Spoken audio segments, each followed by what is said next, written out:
President Trump has limited the number of refugees who may enter the United States to the lowest level in decades.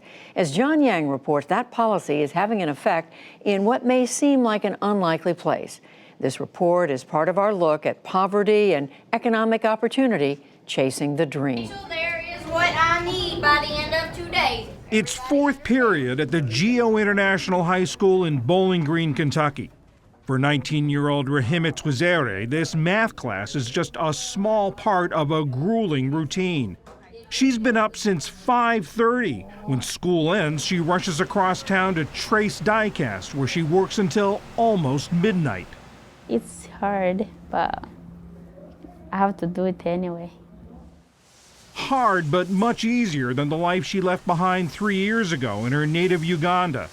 After school there, she spent hours trekking long distances to gather water and firewood. Here it's not bad. You will do all those, but you will not get paid. I don't make much.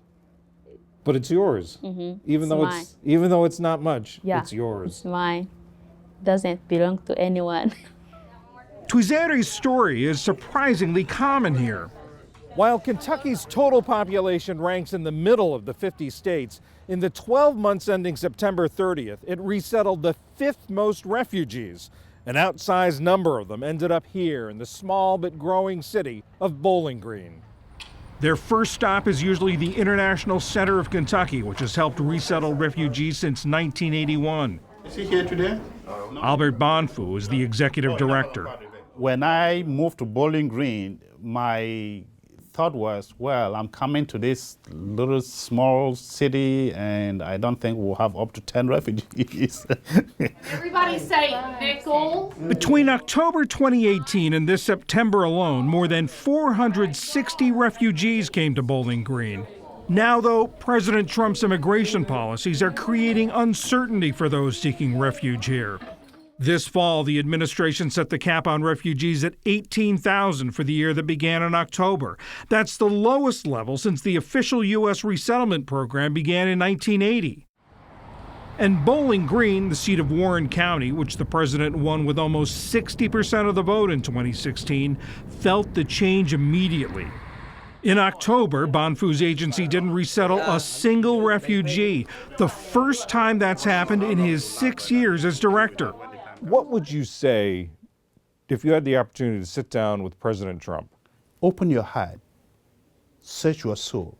The United States is the greatest nation in the world. And with that, they should have that moral responsibility to say, we will give back a little to save mankind.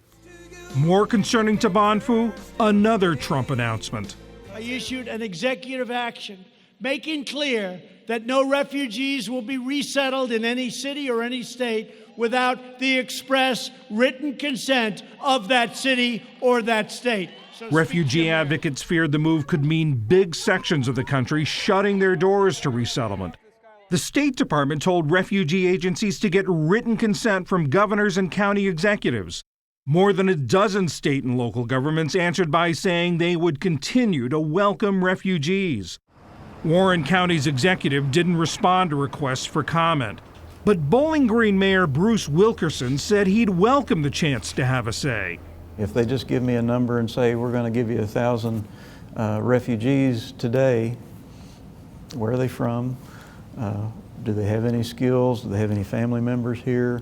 If we bring in somebody with no skills, no education, and just simply a new individual, that's going to take a lot more of our resources to try to work with.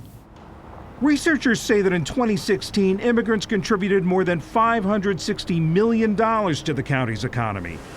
At Trace Diecast, the auto parts maker where Rahima Twizere works, refugees and immigrants make up more than 60% of the workforce.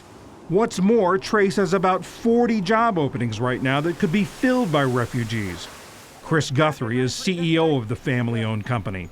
We really need more refugees and more immigrants coming to Bowling Green, and that's not just a Trace Diecast problem, that's all the businesses here. There's a lack of employees, and for our economy to grow, we need to have people moving here to fill those jobs. And if that pipeline is cut off, then the whole community here will suffer from that. But for local schools, the refugee population presents challenges. The Warren County School District's per pupil funding has been among the lowest in the state. Superintendent Rob Clayton. Enrolling students day after day coming from refugee resettlement situations does impact our schools in terms of the available resources that are necessary to enroll these students. It's not as simple as walking in the door and giving a child a schedule and saying go to class. GEO International is Kentucky's only four-year high school designed for international and refugee students. Dean of Students Taylor Nash finds himself trying to counter the president's rhetoric. Our children have come to me before and have asked me, why is our president saying this? He doesn't know what it's like in my country. As teachers, we're sometimes the best examples that they have of what Americans are. That puts a lot of responsibility on us as educators to try to show them that, just because politicians say one thing, doesn't mean that we're all like that. Indirek E.J. Isaac owns an international grocery store in Bowling Green. He came to the United States 10 years ago from a refugee camp in Tanzania, where he remembers seeing bags of flour donated by Americans. So you'd be like, these people are nice. They're giving this. When I get there, I need to give back. So 7 years ago, Isaac joined the Army National Guard. He says his dream is to serve overseas. When I'm hearing this comment that we are drained, what can we do better? My question would be, what can we do better for you to be happy with us? So that others yearning to breathe free can have the same chance at a better life. For the PBS NewsHour, I'm John Yang in Bowling Green, Kentucky.